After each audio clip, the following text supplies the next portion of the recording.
거룩하신 말일세. 우리들은 약하나 예수 권세 많도다. 나를 사랑하시고 나를 사랑하시고 나의 죄를 다 씻어 하늘 문을 여시고 들어가게 하시.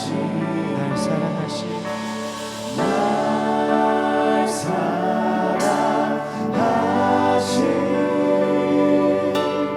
날 사랑하시 날 사랑하시 성경에 써있네. 내가 연약할수록 내가 연약할수록 더욱 귀히 여기사 높은 보좌 위에서 낮은 나를 보시. 세상 사는 동안에 세상 사는 동안에 나와 함께 하시고 세상 떠나가는 날 천국 가게 하소서. 날 사랑하시 날 사랑하시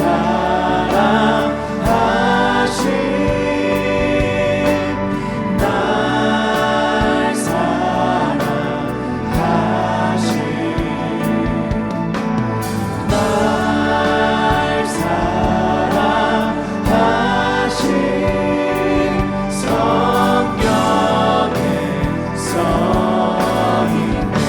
사랑하시 날 사랑하시 성경에 써있네.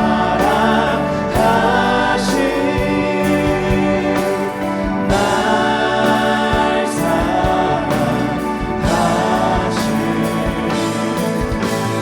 날 사랑하시 날 사랑하시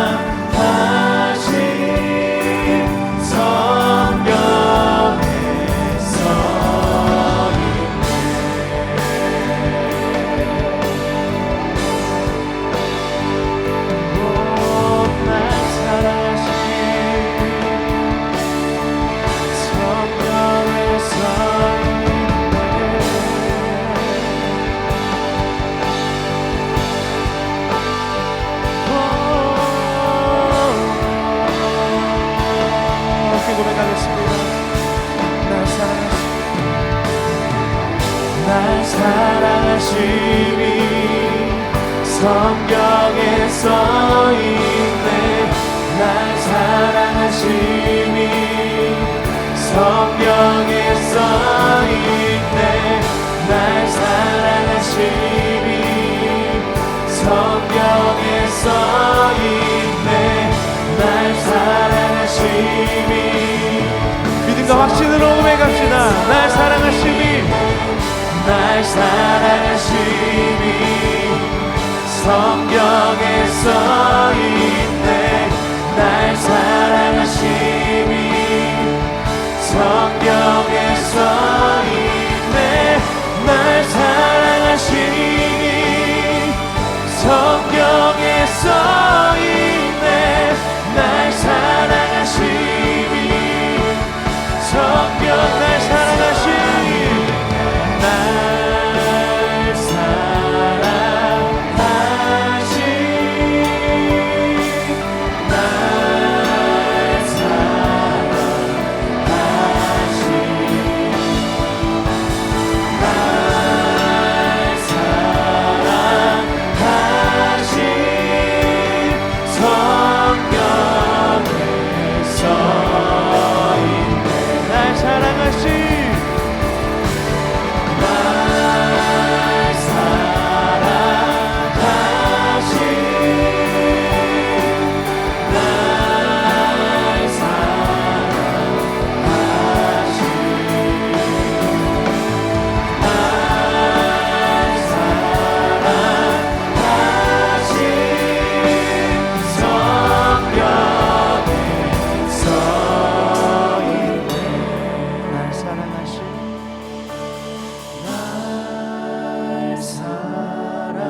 우리 사도신경으로 함께 신앙 고백하도록 하겠습니다.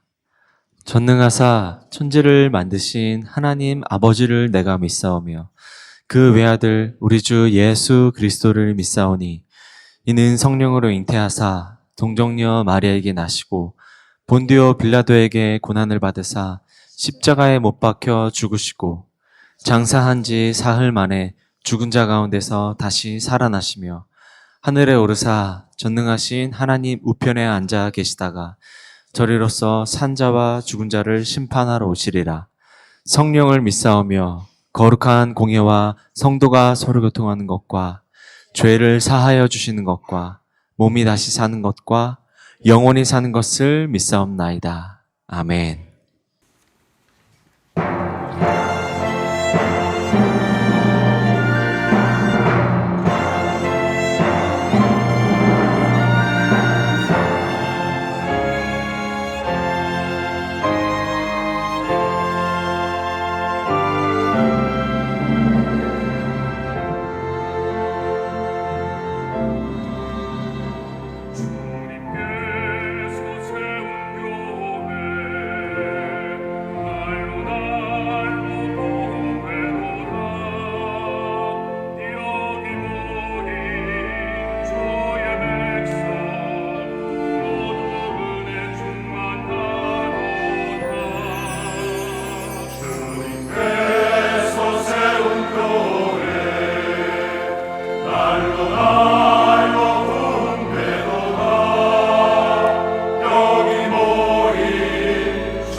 다시 쓰는 사랑 고백이라는 주제로 함께 말씀을 나누고 있습니다.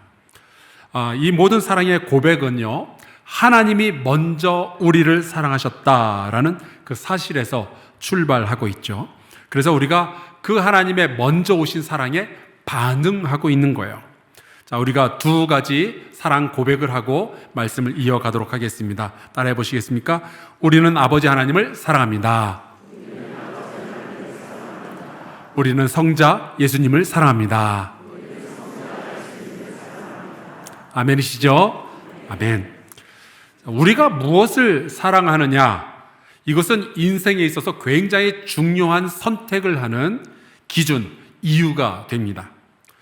올 봄에 리사 크론이라는 분이 썼던 그 스토리만이 살 길이라는 책을 읽었는데요. 거기에 이런 이야기가 소개되어 있었어요. 브라질에 있는 한 광고 회사에 굉장히 어려운 부탁이 하나 들어왔습니다. 그것은 바로 국가적인 장기 기증 캠페인을 하는 거죠. 새로운 장기를 기증받을 수 있다면은 수술을 받고 다시 살아날 수 있는 환자들이 굉장히 많이 있는데, 브라질 사람들은 장기 기증을 하는 문화가 정착이 잘 되어 있지 않은 거예요. 자, 그래서 이 광고 회사가 모여서 회의를 합니다. 어떻게 하면 좋을까? 가장 처음 던졌던 질문이 이런 거였어요. 브라질 사람들은 무엇을 제일 사랑할까? 여러분은 브라질 사람들이 뭘 제일 사랑할 것 같아요? 당연히 축구죠. 브라질 사람들은요, 축구에 살고 축구에 죽습니다. 축구가 그들의 종교예요. 축구가 아니면 죽음을 달라. 브라질 사람들은 늘 그렇게 축구 생각을 하면서 살아갑니다. 이 광고 회사가 거기에 착안을 한 거예요. 특별히 이제 브라질에는 스포르트 헤시피라는 축구팀이 하나가 있는데, 이 축구팀의 팬들은요, 거의 광적으로 이 팀만 집중적으로 응원을 한대요. 그것도 할아버지, 할머니, 아버지, 엄마, 손주, 그 세대로 대대로 이어가면서 이 팀만을 사랑하고 이 팀만을 응원한다는 거죠. 이 사랑을, 이 축구팀에 대한 사랑을 바탕으로 등장한 것이 저 유명한 Immortal Fans, 불멸의 팬 캠페인입니다. 이 축구팀을 사랑하는 사람들에게 광고에서 이렇게 말하는 거예요.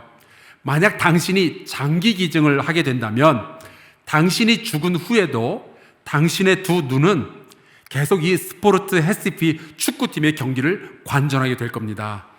당신의 죽은 뒤에도 당신의 폐는 계속해서 스포르트 헤시피를 위해서 숨쉬게 될 겁니다. 당신이 죽은 뒤에도 당신의 이 심장은 계속 스포르트 헤시피라는 팀을 위해서 뛰게 될 겁니다. 여러분, 이 캠페인은 엄청난 성공을 거두었고요. 그 이후로 브라질에는 장기 기증을 하는 사람들로 넘쳐났다고 그래요.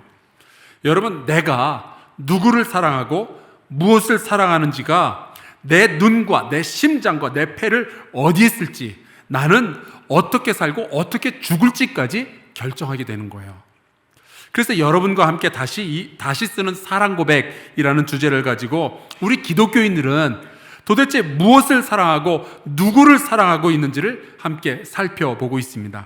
내가 어떤 사랑을 하고 있는지를 알게 되면 내가 어떤 삶을 살고 어떤 죽음을 죽어야 될지도 알게 되니까 그렇죠.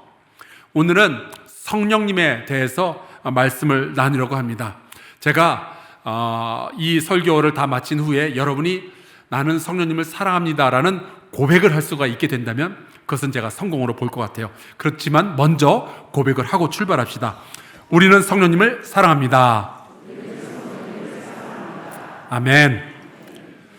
그런데 어떤 분들에게는 이 성령님의 존재가 좀 불편하게 느껴질 수도 있어요.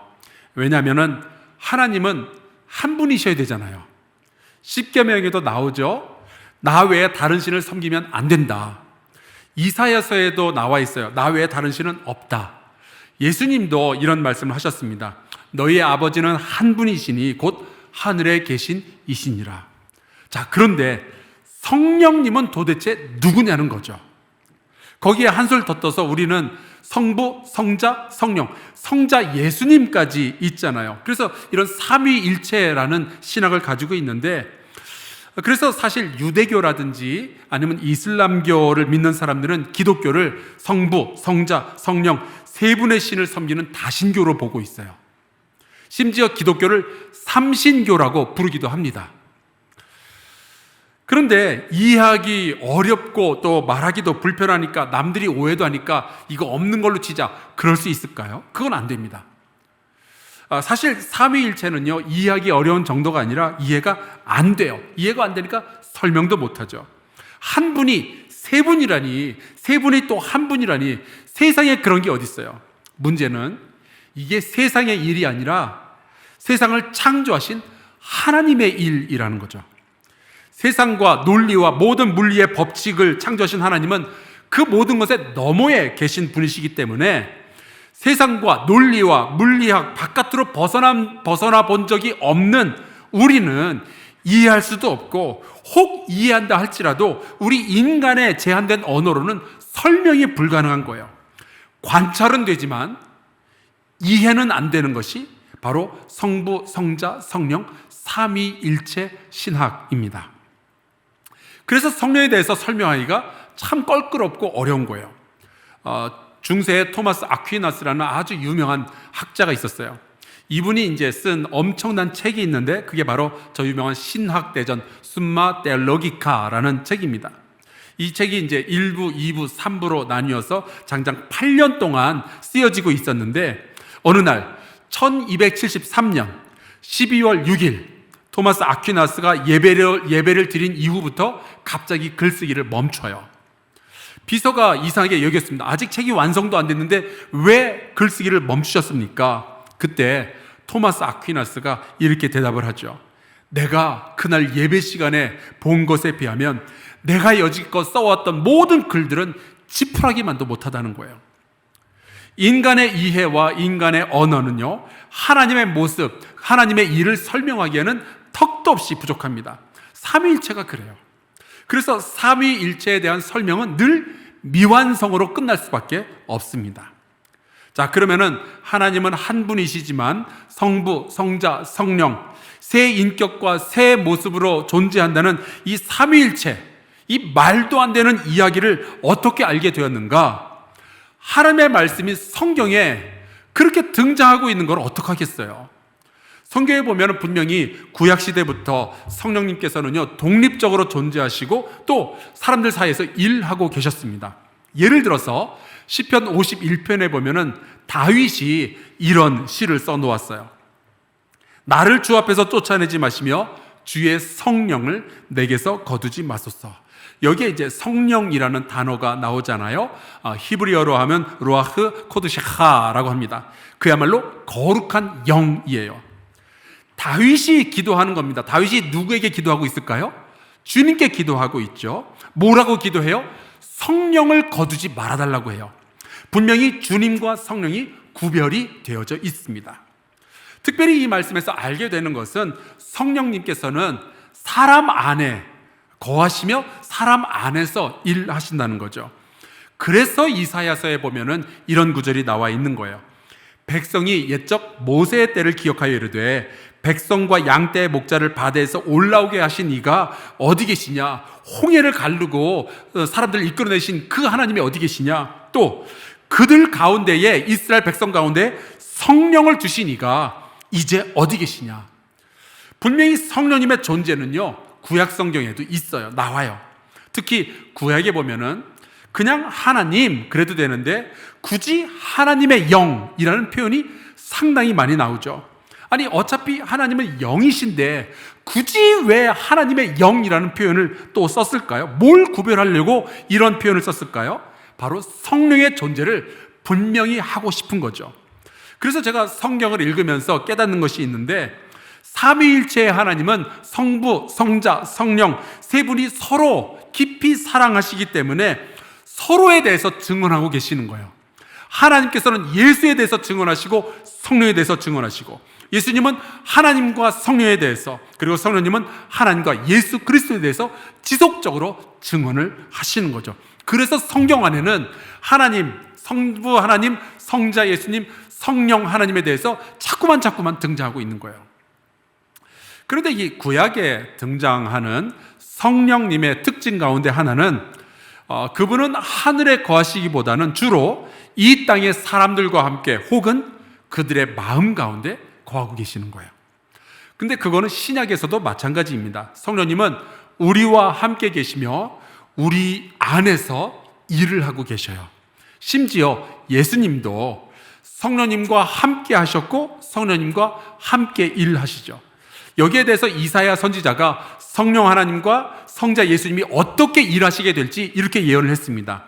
주 여호와의 영이 내게 내리셨으니 이는 여호와께서 내게 기름을 부으사 가난한 자에게 아름다운 소식을 전하게 하려 하심이라. 나를 보내사 마음이 상한 자를 고치며 포로된 자에게 자유를, 갇힌 자에게 노임을 선포하며. 바로 이 말씀을 예수님께서 공생애를 시작하면서 읽고 선포를 하시죠. 주 여호와의 영이 내게 내리셨다, 임하셨다. 루아흐 아도나이, 주님의 영이라는 뜻이에요. 여기에 삼일체가 지금 다 나오고 있습니다. 주 여호와, 그리고 주님의 영, 그리고 나 예수님. 주님은요 공생애를 사시는 동안에 인간의 몸을 입고 계실 때 자기 혼자 북치고 장구치고 다 했던 게 아니었어요. 인간의 몸으로 오셨던 예수님은 성령의 힘을 받아서 일하십니다. 세상에 그 어느 누가 하나님의 독생자이자 태초부터 말씀으로 존재하셨던 예수님을 도울 만큼의 능력과 그 정도의 자격, 그 정도의 지혜를 갖추셨겠어요? 오직 성령님밖에 없죠. 오늘 우리가 읽은 이 말씀은 사도 바울이 경험을 했고, 사도 바울이 평생 동행했고 결국 깊이 사랑하게 되었던 성령님에 대한 고백이에요. 우리 이 말씀이 굉장히 중요하니까 함께 목소리 앞에서 읽어보도록 하겠습니다. 시작. 이와 같이 성령도 우리의 연약함을 도우시나니 우리는 마땅히 기도할 바를 알지 못하나 오직 성령이 말할 수 없는 탄식으로 우리를 위하여 친히 간구하시느니라. 마음을 살피시는 이가 성령의 생각을 아시나니 이는 성령이 하나님의 뜻대로 성도를 위하여 간구하심이니라. 우리가 알거니와 하나님을 사랑하는 자, 곧 그의 뜻대로 부르심을 입은 자들에게는 모든 것이 합력하여 선을 이루느니라. 아멘. 성경에 보면요, 사도 바울도 기도하다가 헤맨 적이 있어요. 바울은 이제 아시아로 가서 전도하고 싶어 했었거든요. 그래서 이제 계속 기도하는데 성령님이 막으시는 거예요. 그래서 도대체 뭘 어쩌려는 거냐? 그래서 비두니아라는 터키의 한 지역으로 가서 전도를 하려고 그러는데 성령님이 또 그것도 반대하고 막으시는 거예요. 그러시더니 어느 날 밤에 마게도냐 사람의 환상을 보게 되고 드디어 그것 때문에 유럽 선교의 문이 활짝 열리게 되죠. 성령님께서 헤매고 있는 바울에게 새로운 방향을 보여주신 거예요. 그러고 보니까 사도 바울도 예수님을 사랑하게 된 게 처음에 성령님 때문이었어요. 안디옥 교회에서 선교사로 파송받게 된 것도 사실은 성령님께서 역사하셨기 때문이었어요. 사도 바울은 어디에 가나 늘 성령님과 동행을 했고 성령님의 도움을 받았죠. 그러다 보니까 바울이 깨닫는 게 있어요. 자기의 못났던 과거가 있죠. 예수 믿는 사람들을 잡아 죽이려고 그렇게 돌아다녔었잖아요. 그 못났던 과거와 자기의 과거의 상처들, 그의 고민들, 그의 아픔, 그의 싸움들, 그가 어려서부터 배웠던 것들, 지식들, 그리고 그가 천막 짓는 기술에 이르기까지 성령님은 이 사도 바울의 인생을 인도하시면서 그 모든 것이 합력하여 선을 이루어 가시는 것을 사도 바울이 깨달았던 거예요. 그래서 바울은 자기가 사랑하는 그 성령님을 로마 교회 성도들에게 설명하는 거죠. 나의 못난 과거까지 아름다운 선교의 도구로 전부 사용하시는 그분을 내가 어떻게 사랑하지 않을 수가 있느냐? 내가 헤매고 있을 때 나를 위하여 탄식하고 기도하시는 그 성령님을 내가 어떻게 사랑하지 않을 수가 있느냐 하면서 로마 교회 성도들에게 소개하는 겁니다. 성령님은 우리의 모든 것을 하나님을 찬송하고 섬기는 도구로 바꾸어주는 분이셔요. 요즘 보니까 제가 대학 다닐 때는 못 들어봤던 새로운 그 전공 과목들이 상당수 있더라고요. 제가 들어보기에 곤충산업과도 있고요, 얼굴 경영학과가 있더라고요. 그리고 마약 알코올학과 등등. 근데 여러분, 전공뿐이겠어요? 살다 보면 많은 것들을 경험하게 되죠. 이혼을 경험하는 분들도 있고, 사별을 경험하는 분들도 있고, 또 사업이 망하는 분들도 있고, 심지어 감옥에 다녀오는 분들도 있어요. 그런데 성령님은 내가 그 모든 것들을 배우고 혹은 그 모든 것들을 경험했다 할지라도 내 인생이 이 세상 속에서 허무하게 끝나지 않게 도와주시는 분이신 거예요. 저도 잘 모르겠어요. 곤충 사업가가 어떻게 하나님 위해서 쓰여질지는, 가정과 사업의 실패는 하나님을 위해서 어떻게 쓰여질지 저는 잘 모르겠어요. 하지만 성령님은 나의 과거, 나의 지식, 나의 상처, 나의 고통까지 하나님과 나와 세상의 유익을 위해서 쓰실 수 있는 분이십니다. 그래서 그분의 별명 가운데 하나가 지혜의 영인 거예요. 사실 우리 생각은요, 뭐 한쪽으로 이렇게 생각이 가다 보면은 이 생각의 흐름 속에서 우리는 어디로 튈지 잘 몰라요. 제가 성지 순례 가면은 가끔 이제 관광 가이드가 우리 성도들을 데리고 기념품 가게를 들어갑니다. 그러면 이제 제가 성도님들한테 그러죠. 가서 아무것도 안 사고 그냥 나오셔도 된다고. 그런데도요, 우리 권사님들이 일단 가게에 들어가시잖아요. 그러면 여기저기 구경하다가 한 보따리씩 들고 나오시는 거예요. 그리고 이제 저를 보면 민망하니까, 목사님 것도 다 하나 샀다면서 이렇게 주시고, 마치 입장료 내시는 것처럼 이렇게 내고 이렇게 올라타시고 그러셔요. 여러분, 물건 사러 갔다가도 우리의 생각이 어디로 튈지 모르는데, 만약에 우리의 인생에 고난이 찾아오면은 정말 우리 생각은요, 어디로 튈지 몰라요. 싸움으로 튈 수도 있고요, 가정이 깨질 수도 있어요. 도박으로 튈 수도 있고, 술이나 혹은 마약으로 혹은 절망으로 튈 수도 있죠. 하지만 성령님께서 우리 안에서 역사하시면 우리의 생각의 흐름 속에 개입하시는 거예요.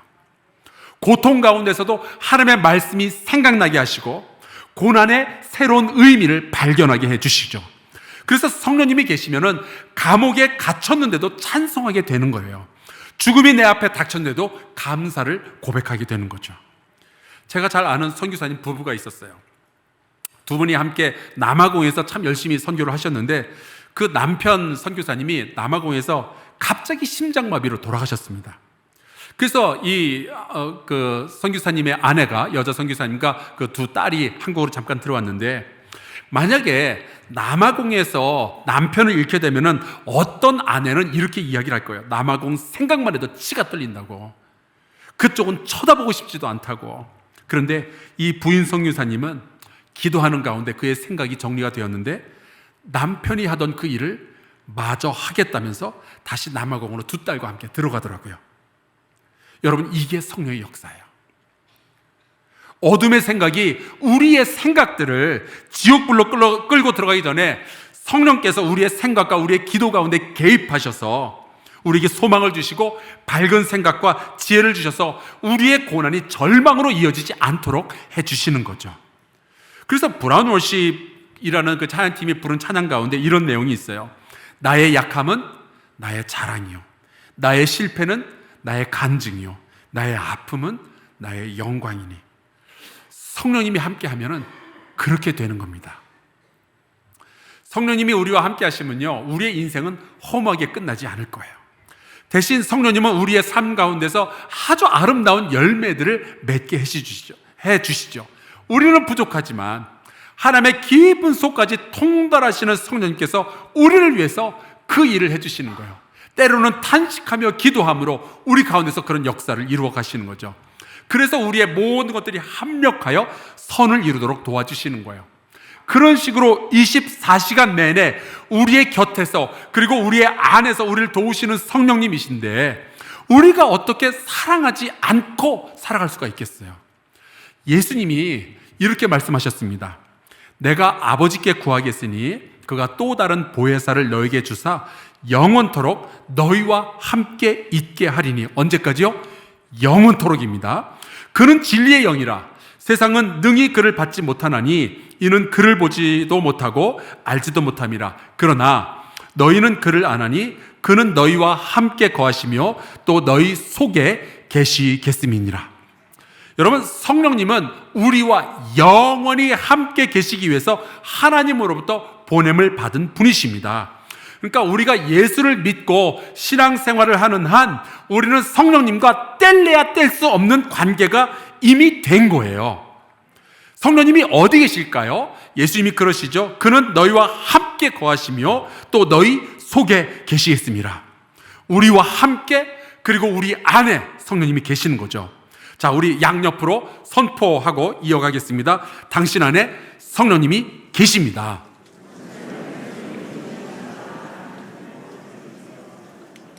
여러분 안에 성령님이 계시는 줄로 믿으시길 바랍니다.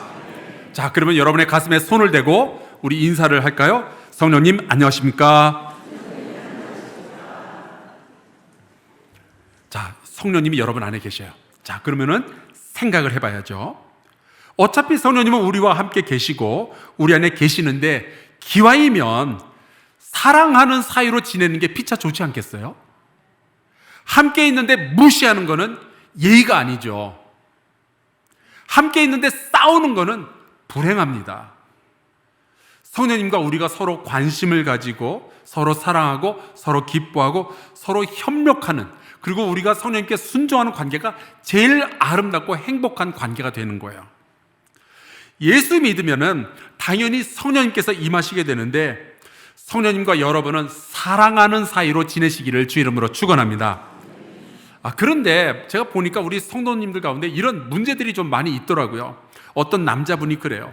새로 여자친구를 사귀기 시작했는데 이 여자친구의 연애 진도가 너무 빠르다는 거예요. 그래서 둘이 몰래 뽀뽀라도 했나 했더니 그게 아니고 만난 지 얼마 안 됐는데 벌써 헤어진다고 그런데요. 야, 빠르긴 진짜 빠르다. 근데 우리가 그런 식으로 신앙생활을 해요. 이제 겨우 성령님 만났는데 벌써 헤어질 것처럼 혹은 헤어진 것처럼 신앙생활 하는 분들이 너무 많아요. 성령님은 이미 여러분 안에 오셨어요. 그리고 영원히 거하실 겁니다. 그걸 어떻게 알까요? 예수 안 믿는 보통의 세상 사람들이 하지 않을 기특한 생각을 여러분이 하시잖아요. 그러면 여러분 안에서 지금 성령님이 일하고 계시는 거예요. 성경에 보면 이런 말씀이 나옵니다. 또 성령으로 아니하고는 누구든지 예수를 주시라 할 수 없느니라. 여러분은 예수님을 주님이라고 고백하시나요? 아멘.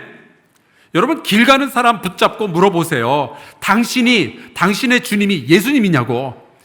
여러분, 세상 사람들은 거기에 예스라고 대답할 수가 없습니다. 성령님이 함께하고 성령이 안에 계신 분들만 그런 대답을 할 수가 있는 거예요. 주일이 다가오면 예배드리러 가야지.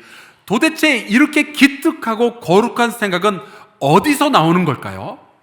죄인된 우리가 이런 생각을 스스로 할 수 있을 것 같으세요? 안 돼요, 여러분. 이거는 성령님이 주시는 생각인 거예요. 여러분 생각해 보세요. 여러분 집에, 어떤 분들 집에는 10년, 20년 제발 교회 좀 같이 가자고 해도 절대로 안 가는 인간이 있잖아요. 그런데 여러분은 주일만 되면은 주섬주섬 챙겨 입고 화장하고 그리고 교회를 오잖아요. 오늘처럼 비가 오는데도 교회를 오잖아요. 이게 도대체 어떻게 된 일이냐고요. 성령님이 여러분 안에서 역사하고 계시는 거예요. 힘들 때 내가 기도해야지. 여러분, 이 생각은 도대체 어디서 오는 걸까요? 세상 사람들한테 물어보세요. 당신이 힘들고 어려우면 기도하냐고. 안 해요. 그 사람들은 기도 안 해요. 대부분 그들은 어디 가서 돈 꾸지? 어디 가서 상담받지? 술 마시러 갈까? 이런 생각이나 하고 있죠. 기도해야 되겠다. 어려울 때 기도해야 되겠다. 이것은 성령님께서 주시는 생각인 거예요. 내가 소득의 11조를 온전하게 드리고 싶다. 여러분, 세상 사람들은요, 죽었다 깨어나도 이런 생각 안 해요. 오히려 누가 11조 드린다 그러면 미쳤냐고 그러지. 근데 내 안에 성령께서 계시면 11조를 드려야 된다는 거룩한 부담감이 생기는 거예요.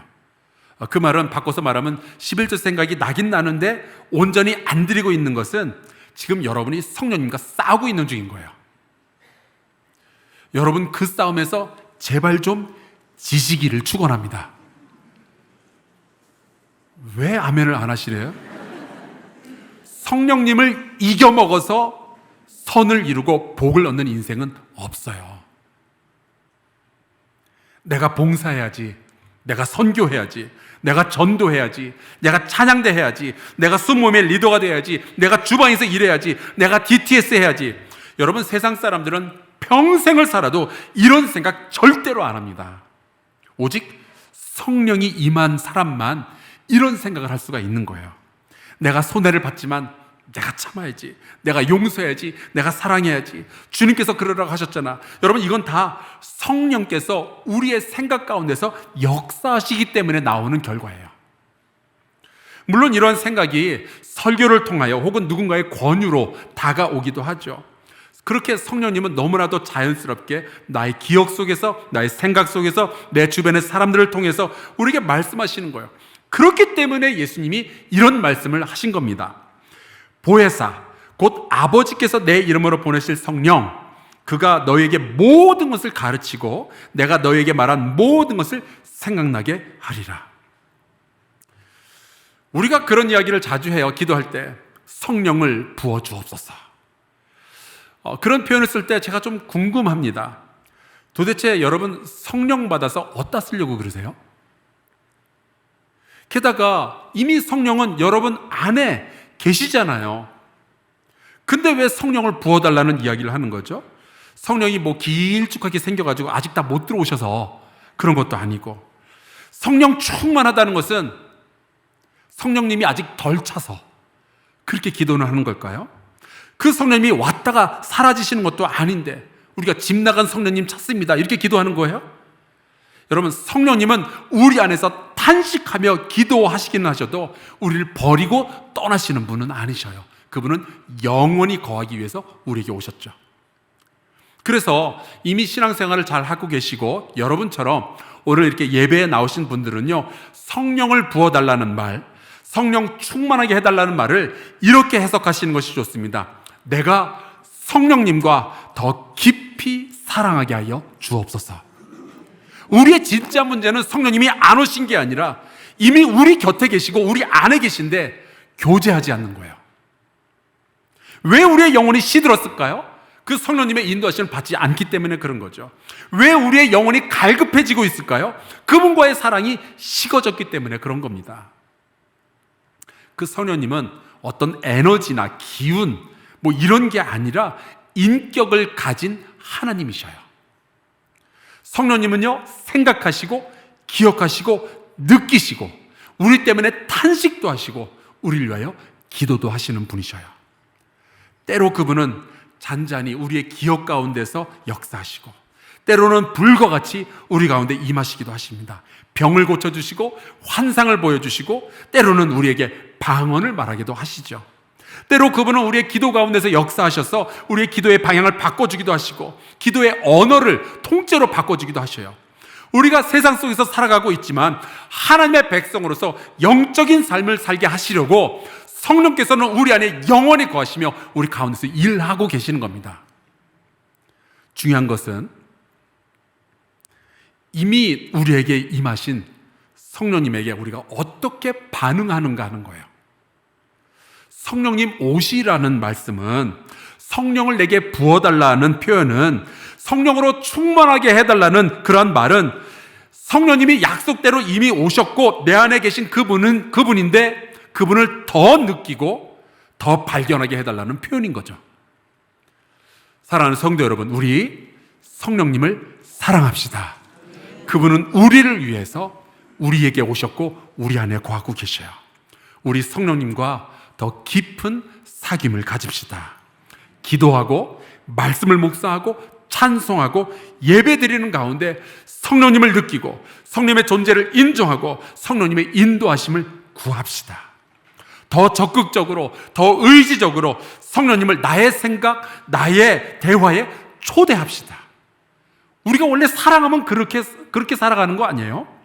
TV 드라마를 보면 가끔 재벌집 아들과 결혼한 여자가 불행해질 때 울면서 악을 쓰면서 하는 대사가 있죠. 이런 식으로 살려고 결혼했니?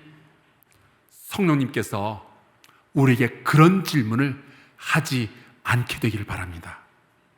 우리는 성령의 소비자가 아니라 성령의 연인이 되어야죠. 사랑하면 예뻐진다는 말이 있잖아요. 우리가 성령님을 사랑하면은 우리의 삶에 성령의 열매가 열리기 시작하죠. 내가 더 거룩해지고 내가 예수님을 닮은 사람이 되고, 그러면서 나의 인생이 모든 것이 합력하여서 선을 이루면서 나와 하나님과 사람들 앞에서 심지어 내가 보기에도 굉장히 매력적으로 변하게 되는 거예요. 우리 같이 이 찬송 부르면서 그런 고백을 하면 좋겠습니다. 내 안에 계신 성령님 사랑합니다. 그 따스한 성령님을 내가 느꼈으면 좋겠습니다. 내가 그 성령님을 사랑하면 좋겠습니다. 그러면은 우리의 삶이 어디에 있으나 하나님을 기쁘시게 하는 거룩한 예배가 될 줄로 믿습니다. 우리 같이 찬양하고 기도하겠습니다.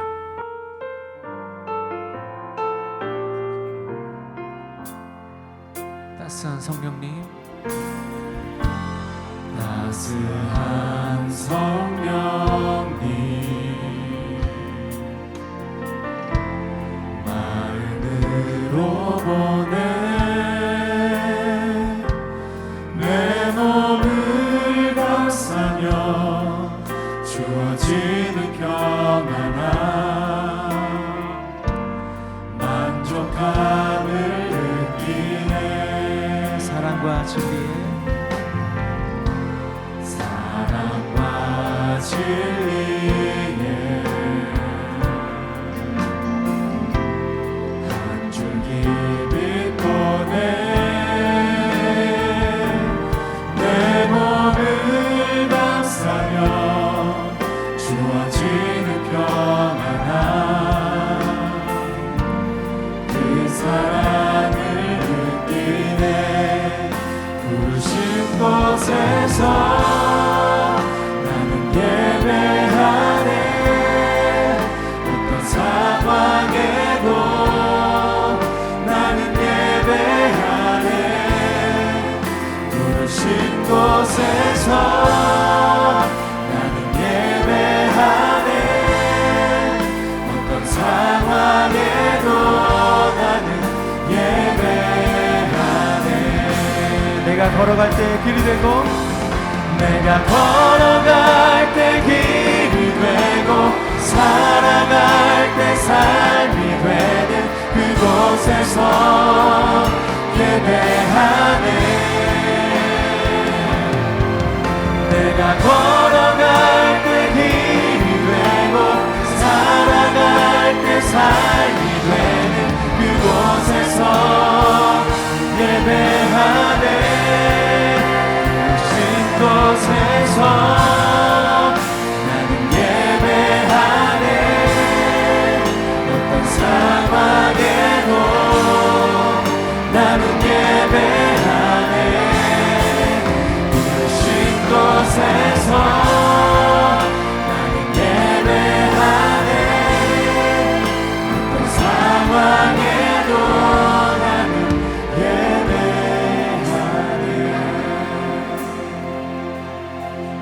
하나님, 우리를 홀로 두지 아니하시고 성령님을 보내사 함께 있게 해주시니 감사합니다. 성령님의 역사를 통해서 우리가 거룩한 생각을 하며 두려움을 몰아내고 사람으로서는 이룰 수 없는 일들을 이루게 하여 주시니 감사합니다. 이미 우리와 함께 계셨는데 성령님을 무시하고 살았던 시간이 있었음을 고백합니다. 용서하여 주시옵소서. 우리에게 끊임없이 말씀하셨는데 세상의 소리에만 관심 두었던 것 용서하여 주시옵소서. 이제 우리가 성령님과의 더 깊은 사랑의 교제 가운데 들어가길 원합니다. 성령님을 사랑하겠습니다. 성령님께 더 관심을 두고 성령님의 음성을 들으며 성령님께 순종하는 것이 우리의 가장 큰 기쁨이 되게 하여 주시옵소서. 성령님을 사랑함으로 우리의 삶이 더욱 거룩해지며 우리를 통해서 이루어 가시는 하나님의 역사가 더욱 거대하여지게 하여 주시옵소서. 성령님을 소묘하며 살아가는 인생이 아니라 성령님과 교제하는 인생으로 우리를 인도하여 주시옵소서. 예수 그리스도의 이름으로 기도하옵나이다. 아멘.